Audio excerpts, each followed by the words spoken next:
Tes.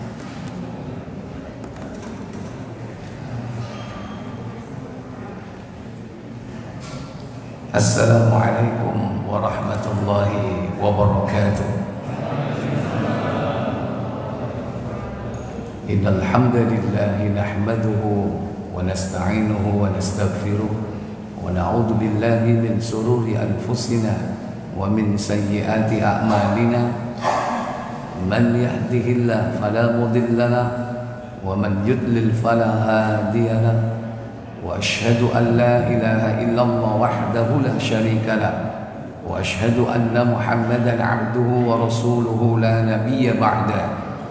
Allahumma salli wa sallim wa barik ala Muhammadin sallallahu alaihi wa ala alihi wa ashabihi bi ihsanin ila yaumiddin, amma ba'd. Bersyukur kita kepada Allah tabaraka wa ta'ala atas limpahan karunia, hidayah, taufik yang Allah berikan kepada hamba-hambanya yang dipilih, sehingga mengenal Islam, mengenal Allah, mengenal Rasulnya. Semoga nikmat iman dan Islam ini kita pertahankan sampai datangnya kematian menjemput kita.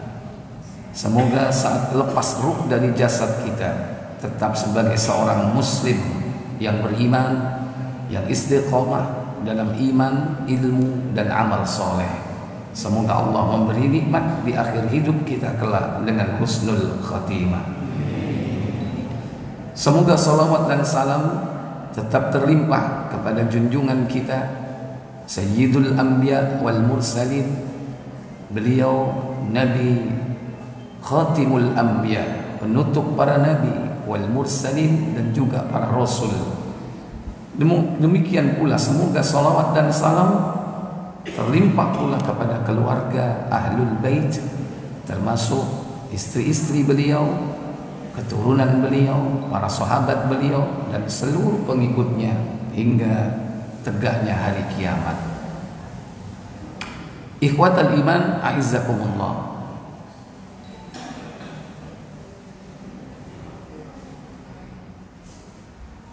Ada satu surat di dalam Al-Quran yang setiap hari kita baca minimal 17 kali dalam sehari semalam. Surat itu disebut dengan Ummul Kitab. Itulah surah Al-Fatihah. Surah Al-Fatihah disebut pula dengan Sab'ul Mathani. Sab'ul Mathani, 7 ayat yang diulang-ulang. Karena setiap hari 17 rakaat yang kita lakukan minimal dalam sholat wajib, pasti kita membacanya. Maka siapa yang tidak membacanya dalam sholat wajibnya pada tiap rakaatnya, demikian sholat sunnahnya, maka sholatnya tidak sah. Surah Al-Fatihah adalah merupakan nur cahaya yang belum pernah diturunkan cahaya itu kepada nabi-nabi sebelumnya. Sebagaimana dalam sebuah riwayat dalam Sahih Muslim, yaitu di nomor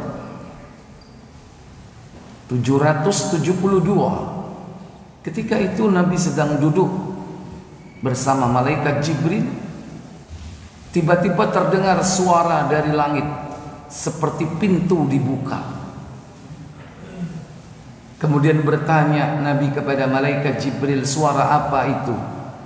Malaikat Jibril menjawab, itulah suara malaikat, itulah suara pintu langit yang sedang dibuka. Darinya turun malaikat.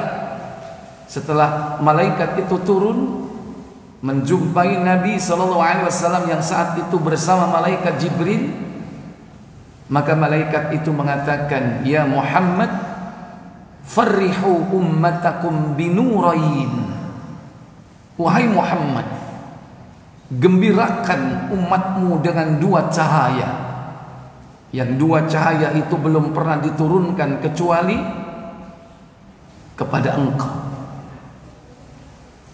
Itulah suratul Fatihah wa akhiri suratil Baqarah. Yang pertama, cahaya yang dimaksud adalah surah Al-Fatihah. Dan yang kedua yaitu ayat-ayat terakhir dari surah Al-Baqarah, yaitu 284, 285 dan 286. Mulai dari lillahi ma fis samawati wa ma fil ard dan seterusnya. Maka Al-Fatihah ini merupakan surah yang luar biasa. Bukan hanya dia induknya Al-Quran.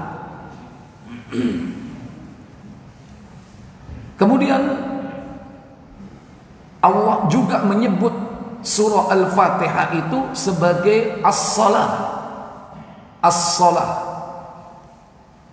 Dia disebut dengan as-salah karena orang yang sholat setiap rakaat wajib membacanya, dan tidak sah sholatnya tanpa membacanya. Bahkan Allah merinci surah Al-Fatihah yang berjumlah 7 ayat yang diulang-ulang bacaannya ini dibagi menjadi 2 oleh Allah Tabaraka wa Ta'ala. Maka separuh bagian itu untuk Allah, separuh bagian untuk hamba-hambanya. Sebagaimana dalam hadis qudsi yang terdapat di dalam hadis Muslim nomor 394. Antum cari Mukhtasar Sahih Muslim di situ.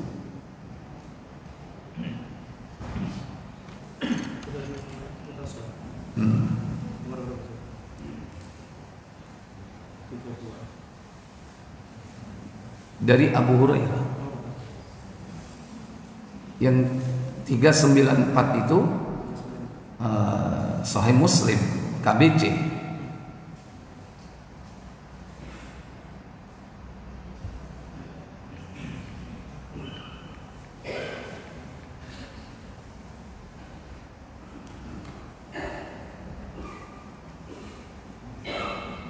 (203) untuk versi digitalnya.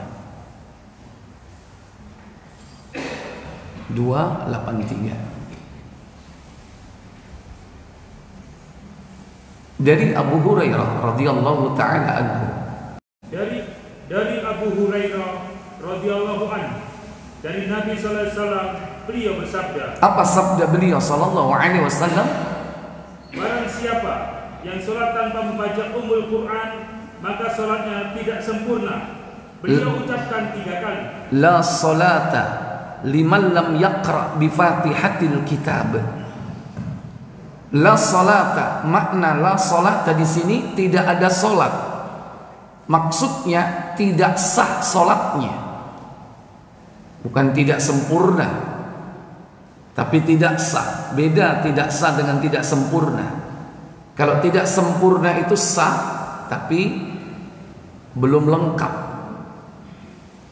Tapi kalau tidak sah berarti tidak dianggap. Nabi mengatakan la salata liman lihatil kitab.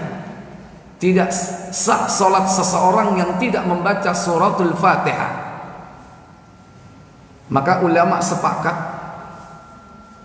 dalam salat-salat yang dibaca secara sir, salat duhur, salat asar, rakaat ketiga salat maghrib, rakaat ketiga dan keempat salat isya, maka wajib membaca suratul Fatihah. Adapun dalam salat-salat yang rakaatnya dibaca secara jahr, disinilah ada khilaf di kalangan para ulama. Ada yang tetap mewajibkan membaca suratul Fatihah walaupun dia bersama imam mendengarkan dalam rakaat itu. Itulah mazhab Asy-Syafi'i. Tapi ada yang cukup dengan bacaan imamnya. Tatkala makmum itu ada di belakangnya mendengarkan bacaan imam, maka bacaan imam termasuk bacaan makmum. Itulah mazhab Hambali. Tahu satu karang. Dua-duanya ahlus sunnah. Yang penting kita mengikuti di belakang, ya, dalam keadaan kita sholat. Yang keliru itu dipur. Jarnore imami cek moco, engkau ngenteni akhir surat baru Allahu Akbar. Terutama engkau nek posoan deloken, kuarken buko, ya terawih ini deloken. Engkau imami moco surat ngenteni suhufi Ibrahim wa Musa, Allahu Akbar. Nah itu yang keliru, padahal dari tadi di situ.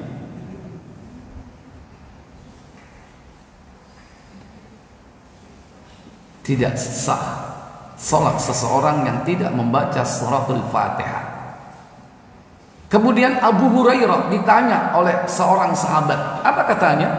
Abu Hurairah ditanya, bagaimana kalau kita menjadi makmum? Dia menjawab, bacalah Quran dalam hatimu saja. Bacalah perlahan-lahan, yakni surah Al-Fatihah itu. Maka di antara sumber hukum dasar yang dipakai oleh sebagian ulama yang menetapkan bahwa bacaan imam itu adalah bacaan makmum karena makmum mengikuti perlahan dalam hatinya berdasarkan hadis ini. Kemudian, karena saya telah mendengar Rasulullah SAW bersabda. Apa sabda beliau sallallahu alaihi wasallam? Di dalam hadis qudsi, Allah Azza wa Jalla berfirman. Apa firman-Nya? Aku membagi solat menjadi dua bagian. Qasamtus shalah qismain. Aku membagi solat menjadi dua bagian. Antara aku dan hambaku. Baini wa baina abdi. Antara aku dan hambaku. Hambaku berhak atas apa yang dia minta. Wali abdi ma sa'ala. Dan bagi hambaku adalah apa yang dia minta. Kalau seorang hamba mengucapkan Alhamdulillahirabbil alamin, segala puji bagi Allah Rabb semesta alam, maka Allah SWT berfirman, hambaku memujiku. Ketika seorang hamba dalam salatnya dia membaca Alhamdulillahi Rabbil Alamin, segala puji bagi Allah Rabb semesta alam, maka Allah Jalla wa'ala menjawab hambanya itu, hamadani abdi, hambaku memujiku. Hamadani abdi, hambaku memujiku. Berarti dimulai dari apa? Alhamdulillahi Rabbil Alamin. Dan inilah yang dipakai oleh para ahlul qura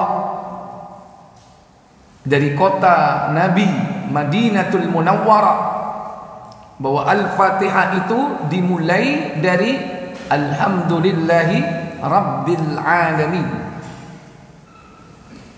Adapun menurut ahlul qura dan para ahlul fiqh, yaitu ahli fikih dari Kufah, maka Al-Fatihah itu dimulai dari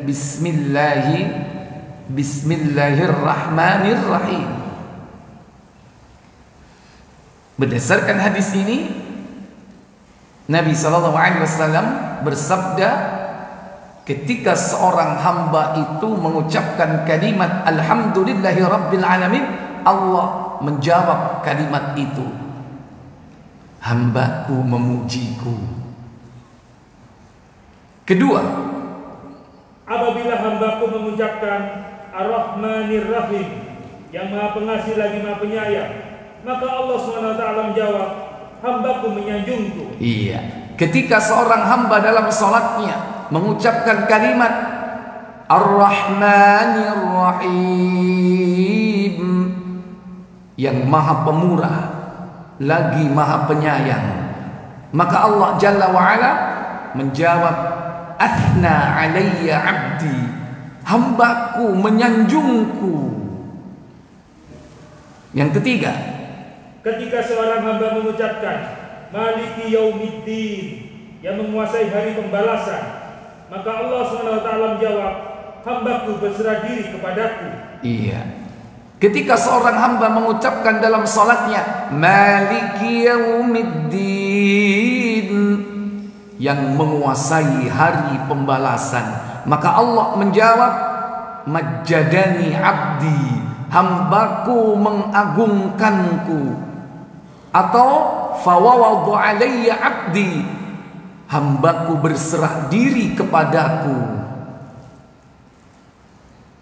Inilah ternyata terjadi dialog antara seorang hamba dengan Robnya ketika dia sedang apa? Sholat. Bacaan Al-Fatihah kita ini dijawab oleh Allah Tabaraka wa Ta'ala.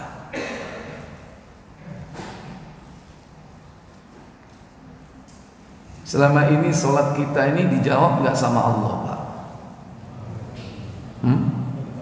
Bacaan Al-Fatihah kita ini selama ini dijawab nggak sama Allah? Pemenang.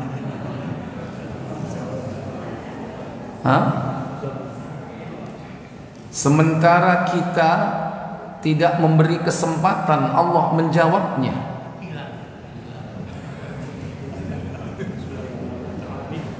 Alhamdulillahi Rabbil Alamin, hamadani abdi Ar-Rahmanir Rahim, athna alayya abdi Maliki Yaumiddin, Majjadani abdi. Bacaan dalam surah Al-Fatihah itu dipenuhi kewajiban-kewajiban kalimat bacaan makharijul hurufnya dengan baik, tidak tergesa-gesa membacanya. Sementara kita tidak memberi kesempatan untuk Allah menjawabnya karena terlalu cepat bacaan kita. Bismillahirrahmanirrahim. Amin. Ayo ngaku. Berapa detik Al-Fatihah? Berapa menit apa detik? Satu ayat gak sampai 1 detik karena cepatnya. Sudah berapa ayat? 3 ayat. Totalnya berapa jumlahnya? 7 ayat. 7 ayat dibagi 2 berapa? 3,5.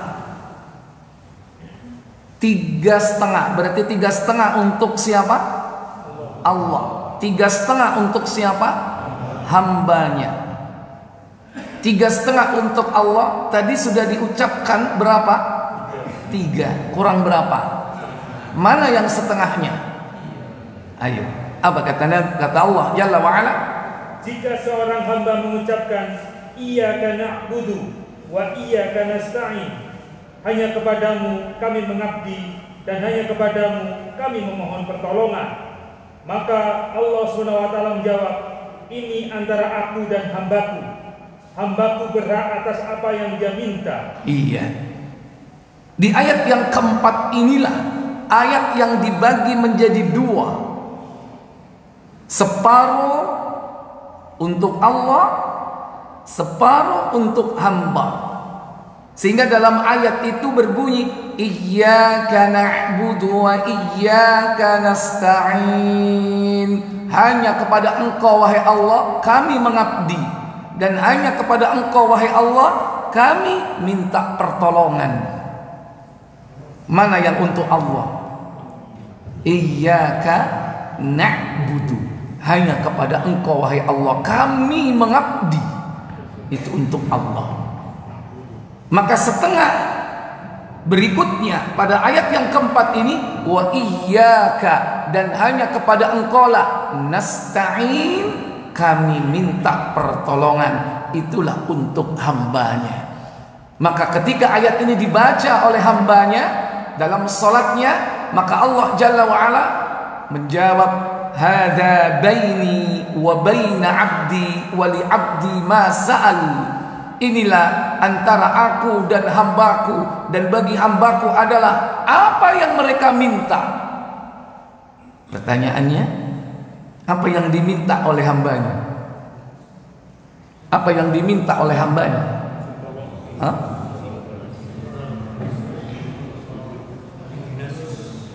Pertama, mereka hamba-hamba Allah itu minta isti'anah. Apa isti'anah? Yaitu pertolongan. Pertolongan dari Allah Tabaraka wa Ta'ala. Karena ini sangat penting sekali, agar kita ini ditolong oleh Allah Jalla wa Ala. Tanpa pertolongan dari Allah, kita ini secara strategi dan taktik udah kalah dengan musuh kita.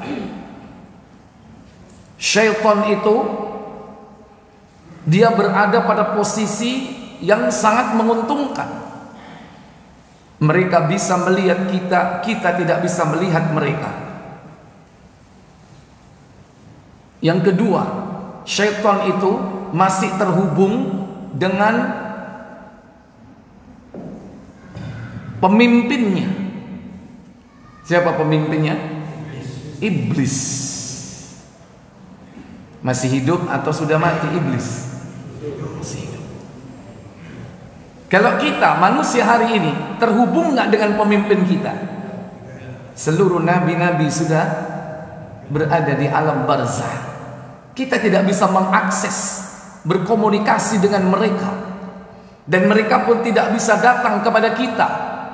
Ono tak wong sing ditekani mbek nabi sing wis mati?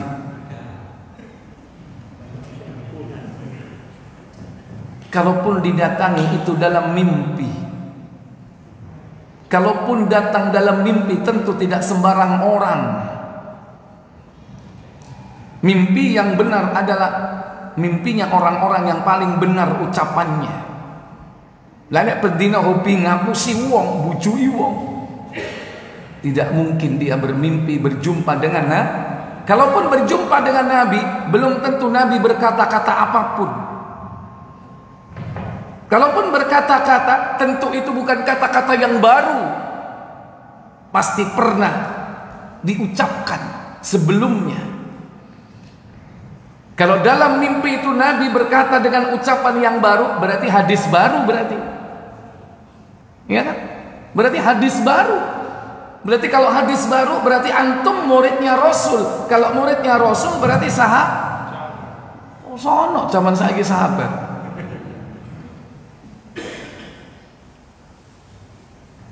Jauh tahapan-tahapannya, belum tentu kita bisa mencapai derajat itu. Jadi kita ini tidak mungkin bisa bertemu dengan pemimpin kita hari ini. Beda dengan syaitan. Syaitan bisa mengakses data-data orang-orang yang dulu pernah digoda oleh iblis. Bank data mereka lengkap. Kenapa? Karena tokoh utamanya masih ada. Database mereka lengkap. Bagaimana cara menggoda Nabi Ibrahim? Tanya aja sama iblis. Bagaimana cara menggoda Nabi Lut? Bagaimana cara menggoda ini dan itu? Iblisnya masih ada. Bisa mengakses data-data informasi dari iblis. Kita secara taktik kalah. Strategi dan taktik udah kalah kita. Kalau tanpa adanya pertolongan Allah, pasti kita kalah. Benar-benar kalah. Makanya disitulah pentingnya pertolongan Allah. Maka kita minta dalam doa kita, wahai Allah, beri aku pertolongan. Allahumma a'inni. Abu Dawud 1522.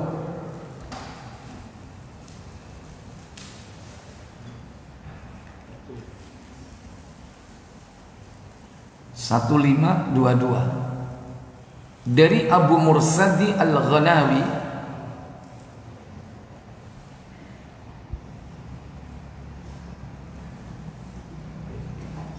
dari Mu'ad bin Jabal.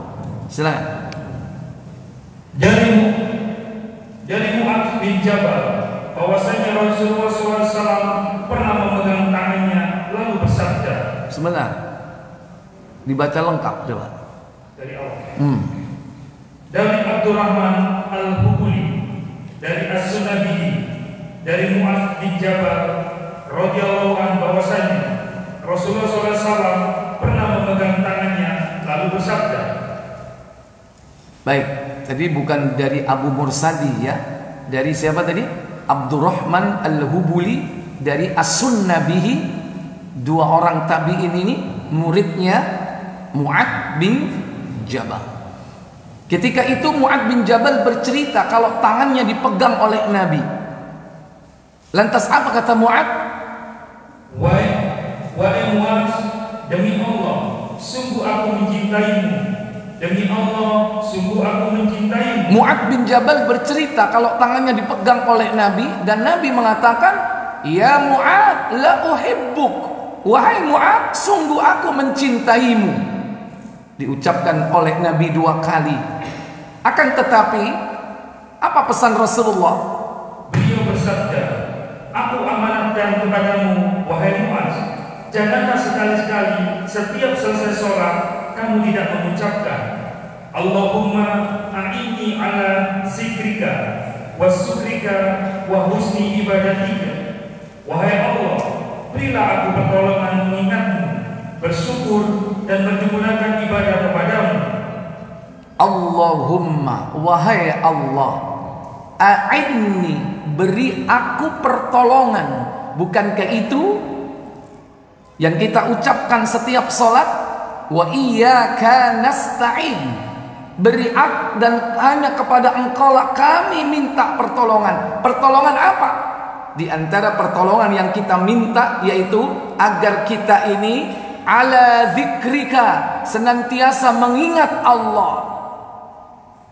Dan sholat itu sendiri cara mengingat Allah. Dan tentu bukan hanya di dalam sholat, di luar sholat pun kita dianjurkan tetap untuk mengingat Allah. Dan itu kita butuh pertolongan Allah, Bapak Ibu. Nek ditolong be Allah wis lali. Nek wis kumpul be bojo, kumpul be anak, wis lali. Jangankan kita, para sahabat aja sering mengadu kepada Nabi sallallahu alaihi wasallam, "Wahai Rasul, kami telah menjadi munafik. Kalau kami bersama engkau, terbayang di hadapan kami surga dan neraka. Kami begitu khusyuk, tapi begitu kami pulang ke rumah bersama keluarga, seakan-akan kami lupa." Maka Nabi sallallahu alaihi wasallam mengatakan, tidak masalah. Ahyanan, ada kalanya engkau saat berada di antara kami, kau memiliki keimanan, engkau mengingat surga dan neraka, maka itu sesuatu yang wajar. Kadang orang beriman, kadang orang yakni lupa. Dan itulah sifat dari keimanan yang naik turun. Kalau seandainya kau tetap dimanapun berada, selalu dalam keimanan seperti kau bersama kami, niscaya malaikat akan datang kepadamu dan akan menjabat tanganmu. Dan itu tidak mungkin. Ikhwatal iman aizakumullah. Makanya kita butuh pertolongan, karena musuh kita ini apa? Tidak pernah berhenti, Pak. 24 jam syaitan itu menggoda kita. Kita masih ada tidur. Maaf, setan itu tidur nggak? Ketika kita tidur dan saat itulah kita masih digoda, makanya kadang mimpi. Mimpi apa? Mimpi turu ambe ar. Itu bukan mimpi indah itu. Itu mimpi bejat itu. Yang datang dalam mimpi itu berarti apa? Syaitan. Bahkan istrinya meninggal, mimpi bertemu dengan istrinya dalam mimpinya, bercinta dengan istrinya dalam mimpinya, padahal istrinya udah meninggal. Maaf, siapa yang datang dalam mimpi itu? Syaitan, bukan istrinya. Jangan dianggap mabengi rek roe bojoku mule. Nggak ada ruh pulang, itu syaitan. Makanya sampai Nabi mengajarkan adab etika dalam tidur. Saat tidur kita bermimpi, apabila mimpi itu buruk, maka itu mimpinya dari siapa? Dari syaitan. Dan kita dianjurkan bangun untuk apa? Membaca ta'awud, a'udzubillahi minasyaitonir rajim, dan meludah ke kiri sebanyak berapa? 3 kali secara simbolik. Tutup saat itu bro.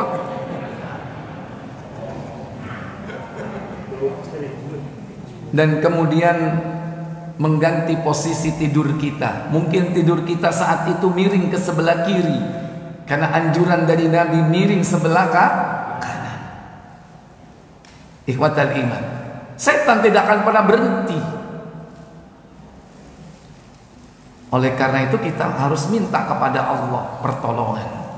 Yang kedua, ala syukrika, minta tolong kepada Allah supaya kita apa? Selalu bersyukur kepada Allah Jalla wa'ala. Wujud dari syukur kita kepada Allah itu apa? Ibadah. Karena ibadah itu wujud dari rasa syukur kita kepada Allah Jalla wa'ala. Semakin kita diberi nikmat, semakin kita bersyukur, berarti semakin ibadah kita ditingkatkan. Dan itulah yang dicontohkan oleh Nabi. Padahal Nabi sudah diampuni dosanya yang lalu dan yang akan datang.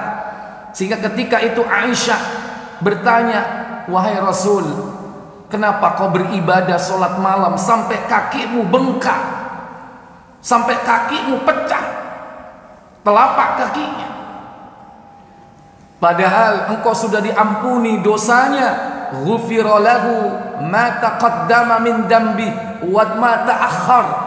Dosa yang lalu sudah diampuni, bahkan yang akan datang diampuni. Tapi engkau masih beribadah seperti ini. Apa jawab Nabi?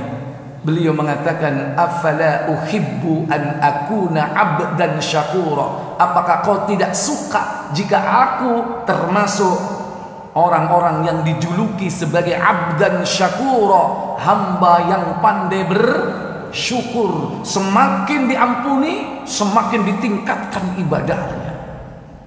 Nek sampean oleh SK diampuni, paling meneh salate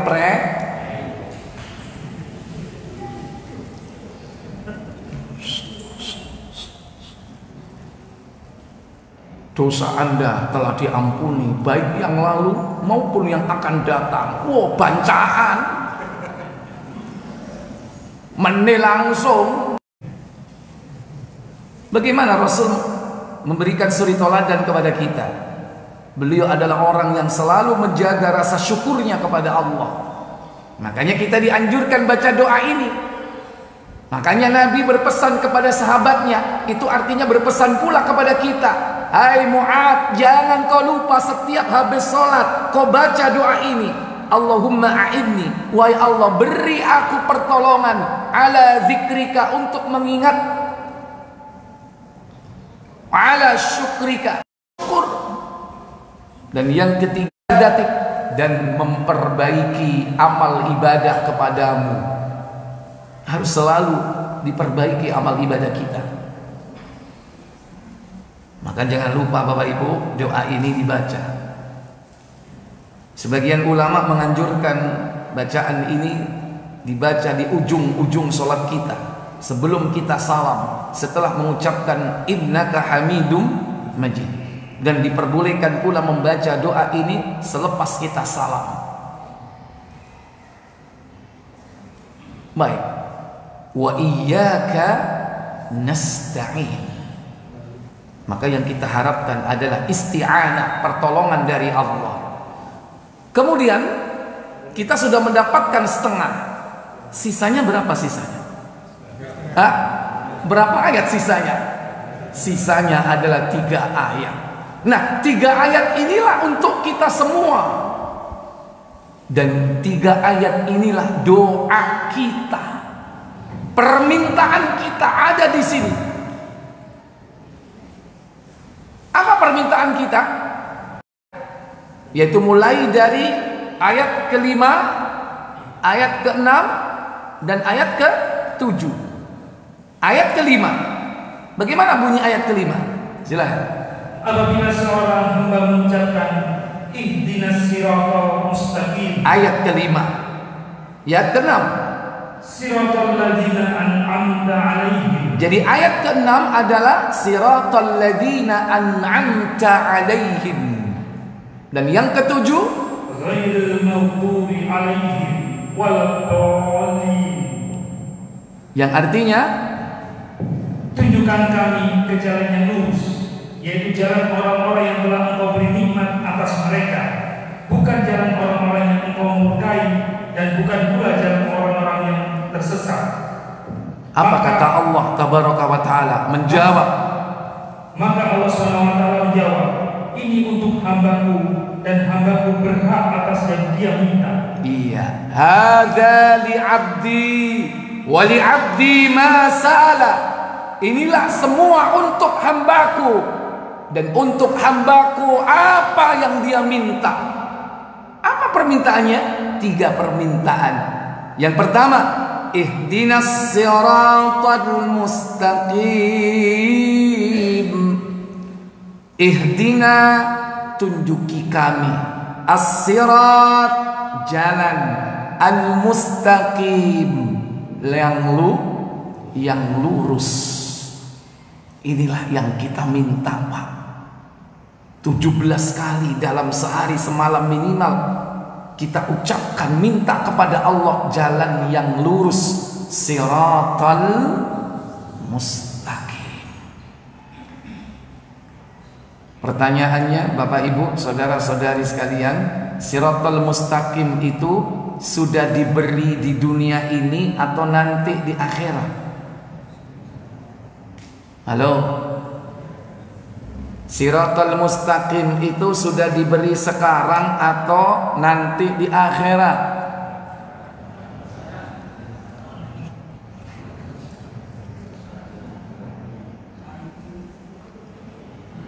Ono sing jawab saiki, ono sing jawab engko. Endi sing bener?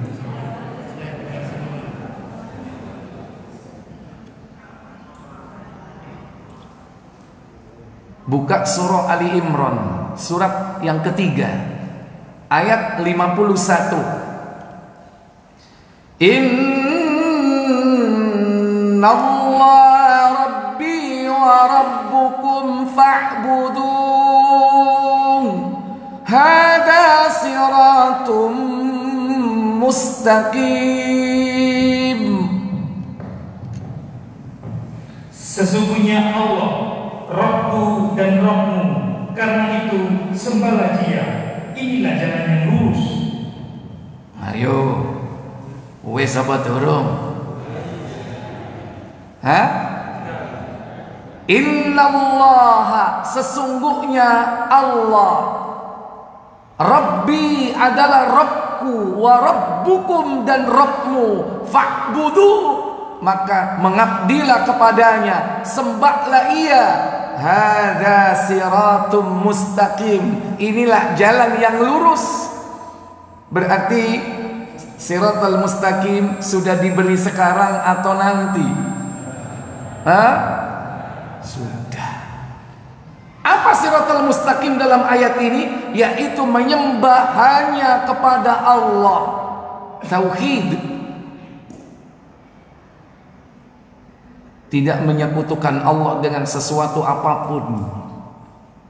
Itulah jalan yang lurus.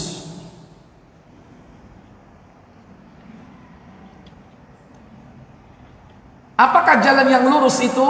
Buka surah Al-An'am, surah 6, ayat 161. Qul innani hadani rabbi ila siratim mustaqim dinan qiyaman millata Ibrahim hanifa wa ma kana minal musyrikin. Apa kata Allah? Katakanlah Muhammad, sesungguhnya aku telah ditunjuki oleh Rabbku kepada jalan yang lurus, yaitu agama yang benar, agama Ibrahim yang lurus, dan Ibrahim itu bukanlah termasuk orang-orang musyrik. Ternyata Siratal Mustaqim itu adalah agama yang hak, agama yang lurus. Agama apa itu Bapak Ibu? Islam. Berarti sudah dikasih atau belum? Qul, katakan Muhammad kepada umatmu. Apa yang harus dikatakan? Innani hadani, sesungguhnya aku telah diberi petunjuk Rabbi, oleh Rabbku Allah, ila siratim mustaqim, kepada jalan yang lurus. Apa itu?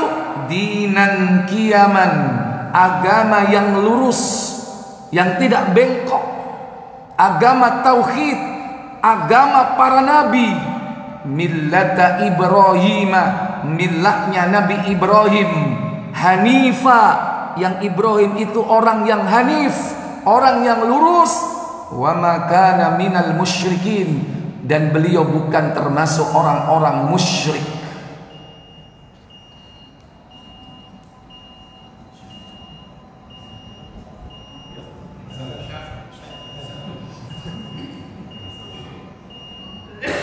Ya, sudah masuk Isya, kita azan dulu, nanti kita lanjutkan. Baik, silakan diadzani dulu.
Baik Bapak Ibu, saudara-saudari yang dirahmati Allah, Siratal Mustaqim adalah millah Ibrahim. Agama Ibrahim disebut oleh para ulama dengan Hanifiyah.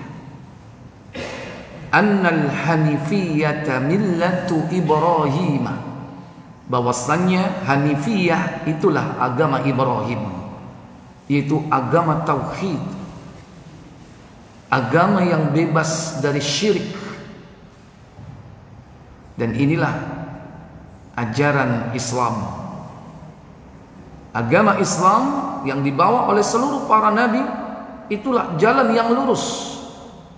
Bahkan jalan yang lurus itu sebagian ulama menafsirkan dengan yaitu Al-Quran dan As-Sunnah. Itulah jalan yang lurus.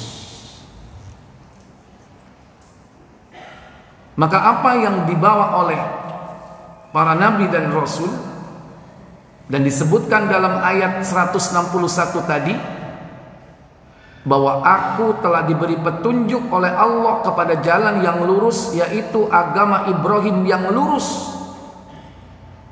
Ternyata seluruh apa yang kita baca, apa yang kita lakukan hari ini Bapak Ibu, itu semua adalah millahnya Ibrahim. Salat, Nabi Ibrahim salat atau tidak? Salat. Makanya Nabi Ibrahim berdoa di dalam surah Ibrahim, yaitu ayat yang ke-40. Rabbi ja'alni muqimas salati wa min dzurriyyati Rabbana wa taqabbal du'a.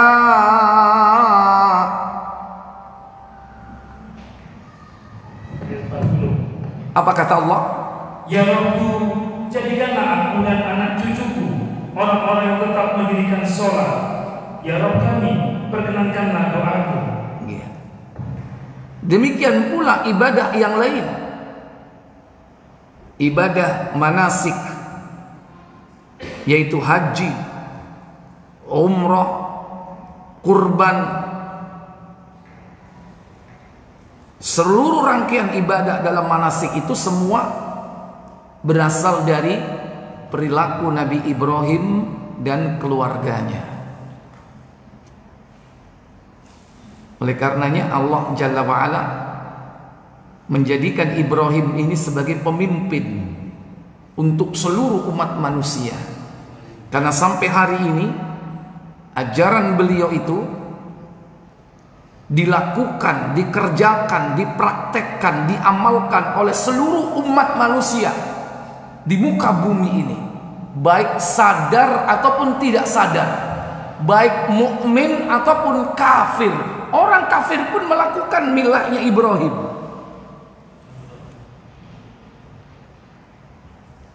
Contoh, kok tadi ada yang mau bilang contoh tadi? Langsung buka surah Al-Baqarah 124 tafsir Ibnu Katsir. Tafsir Ibnu Katsir. Wa idzibtala Ibrahim rabbuhu bikalimatin fa'atammahun. Wa idzibtala Ibrahim rabbuhu bikalimatin fa'atammahun. Benar? Ayatnya benar enggak? Qala inni ja'iluka lin-nasi imama qala wa min dzurriyyati qala la yanalu ahdi adh-dhalimin. Apa kata Allah? Dan ingatlah ketika Ibrahim diuji Rabb-Nya dengan beberapa kalimat perintah dan larangan, lalu Ibrahim menunaikannya. Allah berfirman, sesungguhnya aku akan menjadikanmu imam bagi seluruh manusia. Ibrahim berkata, dan saya mohon juga dari keturunanku. Allah berfirman, janjiku ini tidak mengenai orang yang zalim. Ya. Apa makna kalimat-kalimat yang diujikan Allah kepada Ibrahim? Apa makna kalimat-kalimat yang Allah ujikan kepada Ibrahim dalam ayat ini? Silakan cari tafsirnya. Jadi Allah berfirman, wa idzibtala, dan ingatlah ketika diuji Ibrahim oleh Allah, yakni Rabbnya, dengan apa? Bikalimatin, dengan beberapa kalimat. Maka Nabi Ibrahim fa'atammahunna, menunaikan semua ujian itu. Setelah ditunaikan oleh Ibrahim, Allah berjanji kepada Ibrahim, inni ja'iluka linnasi imama, sesungguhnya aku hendak menjadikan kau Ibrahim sebagai imam, pemimpin untuk seluruh umat manusia. Mendengar itu, Nabi Ibrahim meminta kepada Allah, qala wa min dzurriyyati, wahai Allah, juga anak keturunanku ya Allah, jadikan mereka pemimpin untuk manusia. Dibalas oleh Allah, qala ya la yanalu ahdiz zalimin, janjiku ini tidak akan mengenai orang-orang yang berbuat zalim.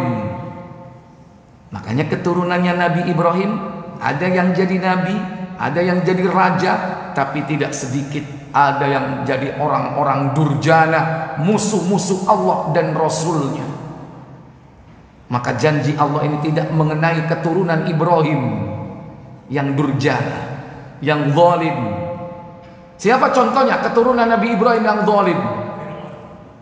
Abu Jahal, keturunan Ibrahim. Abu Lahab, keturunan Ibrahim. Demikian pula bangsa Arab yang menyembah berhala. Mereka Bani Ismail, tapi mereka berbuat zalim. Baik. Apa makna kalimat yang diujikan itu? Sudah ketemu? Silakan. Iya. Dan ingatlah ketika Ibrahim diuji Tuhan Rabbnya dengan beberapa kali perintah dan larangan, lalu Ibrahim menunaikannya. Yakni Nabi Ibrahim mengerjakannya dengan sempurna. Sesungguhnya aku akan menjadikanmu imam bagi seluruh umat manusia, yaitu sebagai balasan dari apa yang telah dikerjakannya.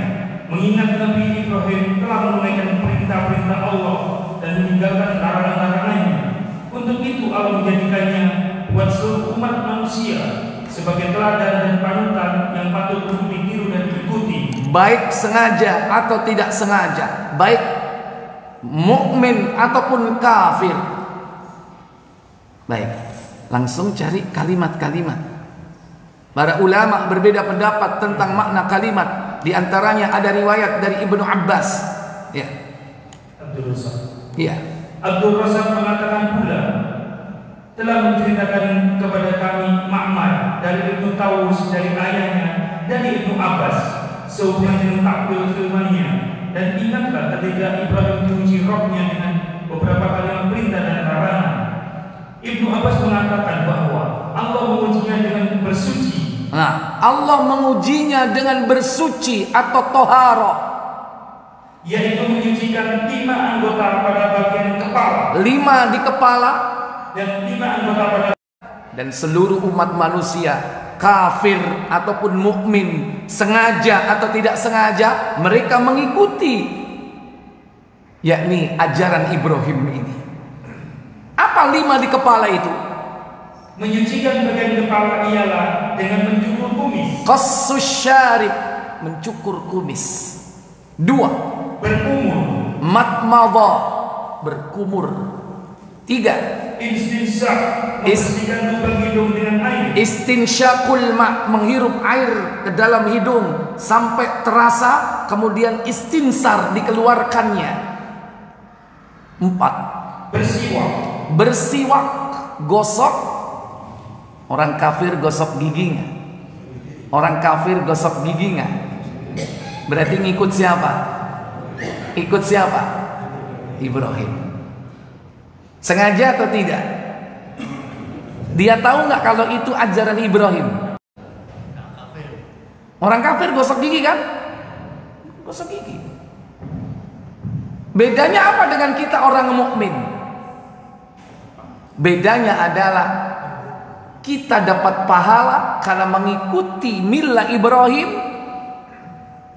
Mereka tidak mendapatkan pahala. Kenapa? Karena amal mereka tidak didasarkan atas ilmu.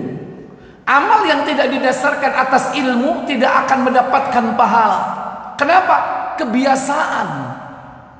Makanya Allah katakan innamal a'malu binniyat, bahwa setiap amal sesungguhnya itu tergantung niatnya. Nah, kita melakukan itu dalam rangka niat apa? Ittiba'ul millata Ibrahim. Ittiba'ul millati Ibrahim, mengikuti milahnya Ibrahim. Kita dapat pahala. Tapi mereka hanya tradisi, budaya, habit, kebiasaan manusia sekarang. Gosok gigi, berkumur. Yang kelima, dan membersihkan belahan rambut kepala. Maksudnya nyelai jenggot ketika dia berwudu. Bahkan di hadis yang lain menurut Aisyah, yaitu apa? Wa ahwul lihya, yaitu memelihara jenggot. 5 di kepala, kemudian 5 di badan. Sedangkan menyucikan bagian tubuh ialah memotong kuku. Qattul azfar, memotong kuku. Orang kafir potong kuku enggak? Orang kafir potong kuku kan? Mereka dapat apa? Cuman kebersihan. Mereka bersiwak dapat kebersihan, tapi enggak dapat pahala. Orang mukmin bersiwak, potong kuku, dapat pahala plus dengan kebersihan. Qattul azfar. 2, mencukur rambut kemaluan. Al-istihdad, mencukur bulu kemaluan. Ini agama, Pak. Nyukur bulu iki agama ini. Jangan dianggap remeh. Mengane cukuran. Dan batas membiarkannya adalah maksimal 40 hari. Lakon wis pirang wulan. Lek gondrong tahunan gak dicukur. Kok kuku itu pun maksimal 40 hari. Rambut itu pun juga demikian. Istiqdah maksimal 40 hari. Orang Islam itu bersih gak? Bersih gak? Bersih. Dan dia dapat pahala dari Allah Jalla wa'ala. Orang kafir melakukan ini sengaja atau tidak sengaja, tapi dia tidak mendapatkan apa-apa kecuali hanya kebersihan. Adapun pahala, dia dihalangi dengan pahala. Kenapa? Karena tidak beriman, karena tidak punya konsep dasar keilmuan tentang itu. Yang ketiga, berkhitan. Al-khitan, khitan. Bahkan Ibrahim diuji oleh Allah dengan khitan ketika beliau usia 80 tahun. Ikhtatana Ibrahim Khalilur Rahman bisamanuna sana. Nabi Ibrahim diperintah berkhitan ketika usia 80 tahun. Waqtatana bil qudum, dan beliau berkhitan dengan pisau besar. Ada yang mengatakan pecok, tapi prosoku enggak. Nek pecok itu jedak. Gambarane kok medeni. Namanya kudum. Usia berapa tadi, Pak? Zaman saiki ono enggak wong sunat umur 80 tahun? Endi contohe wong 80 tahun? Ono sing umur 80 tahun? Halo? Wis sunat ta durung? Tapi kenapa kalau khitan ini dibesar-besarkan? Padahal 10 ini semuanya sama. 5 di kepala, 5 di badan, semua sama. Tapi nek sunat digedhek-gedhek no sampai direwangi nanggap. Ono sing wayang, ono sing orkes, ono sing campur sari, ono sing nanggap tanda pedes. Ya, astagfirullah. Kenapa kok dibesar-besarkan kalau khitan? Ini milah Ibrahim. Walaupun sekarang orang kafir khitan, tapi tujuannya bukan agama, tujuannya hanya kebersihan dan kenikmatan. Tapi kalau Islam tidak, ini agama. Kesembilan atau 4, mencabut bulu ketiak. Wa natful ibti, mencabut bulu ketiak. Bulu ketiak itu Pak dicabut, bukan dicukur. Kalau dicukur itu tambah gondrong, tapi harus dicabut. Lorong nggak? Hah? Lorong? Ya golek coro, carane apa supaya gak lorong? Ya, isok dicicil bendino sito, ya kan? Setahun lah entek nggak? Atau sekalian ya partai besar ya, uret ya, bedol deso ya, kayak transmigrasi ya. Ya, terserah. Yang penting apa perintahnya? Natfu itu mencabut. Berarti kalau kita mengikut milah Ibrahim, ketiak yang Islam itu resi-resi nggak? Ayo coba jajalin. Kurang dilakoni kadang-kadang. Yang kelima, serta membasuh bekas buang air besar dan buang air kecil dengan air. Itulah yang disebut dengan istinja, atau orang bilang cebok. Orang kafir cebok nggak? Orang kafir cebok, bahkan dia menciptakan alat mempermudah ceboknya, iya kan? Ada yang diputer, ada yang dipencet, ya kan? Itu kan orang kafir yang menciptakan awalnya begitu. Hebat kalau dalam melakukan, membuat inovasi untuk kebersihan mereka. Tapi mereka nggak punya konsep. Dia nggak dapat pahala dari Allah Jalla wa'ala. Nah, kita punya konsepnya. Makanya segala sesuatu itu harus dilandasi atas dasar ilmu. Ternyata ini adalah yakni kalimat-kalimat yang Allah ujikan kepada Ibrahim dan keluarganya. Dan inilah millah Ibrahim, dan inilah siratal mustaqim. Saya pikir cukup. Kita tutup kafarat majlis. Subhanakallahumma wa bihamdik, asyhadu an la ilaha illa anta, astaghfiruka wa atubu ilaik. Wassalamualaikum warahmatullahi wabarakatuh.